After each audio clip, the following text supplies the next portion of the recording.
যতই বিশ্বকাপ এগিয়ে আসছে অতই বিশ্বকাপের উন্মাদনা বিশ্ব ক্রিকেটে দেখা যাচ্ছে। টি-20 বিশ্বকাপের জন্য সব দলে প্রস্তুত হচ্ছে এবং কথার লড়াইয়ে কেউ কাউকে ছেড়ে দিচ্ছে না। পাকিস্তান বলেছে তাদের একমাত্র লক্ষ্যই বিশ্বকাপ চ্যাম্পিয়ন হওয়া এবং তার ব্যতিক্রম নয় আফগানিস্তান। কিংবা প্রত্যেক দলেই বিশ্বকাপে ভালো কিছু করার লক্ষ্য দিচ্ছে, কিন্তু বাংলাদেশের লক্ষ্যটাই পাওয়া যাচ্ছে না। বাংলাদেশ যুক্তরাষ্ট্রের বিপক্ষে হারে, কিন্তু আফগানিস্তান অত্যন্ত ভালো পরিশ্রম করছে এবং তারা এবার সেমিফাইনাল খেলতে চায়, এমনটাই জানিয়েছে আফগান ক্রিকেটাররা।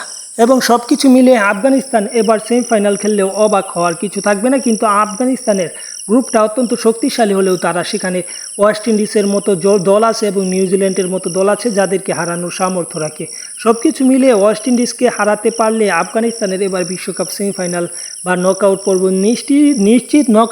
নিশ্চিত হলে সেমিফাইনালে যাওয়ার সমীকরণটা সহজ হয়ে যায়।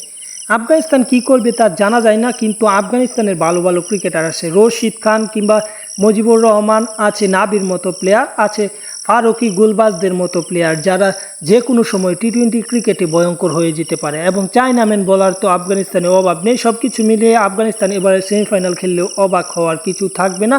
তাদের লক্ষ্যই এবার সেমিফাইনাল খেলা এবং আফগানিস্তান নিশ্চয়ই সেমিফাইনাল খেলতেও পারে।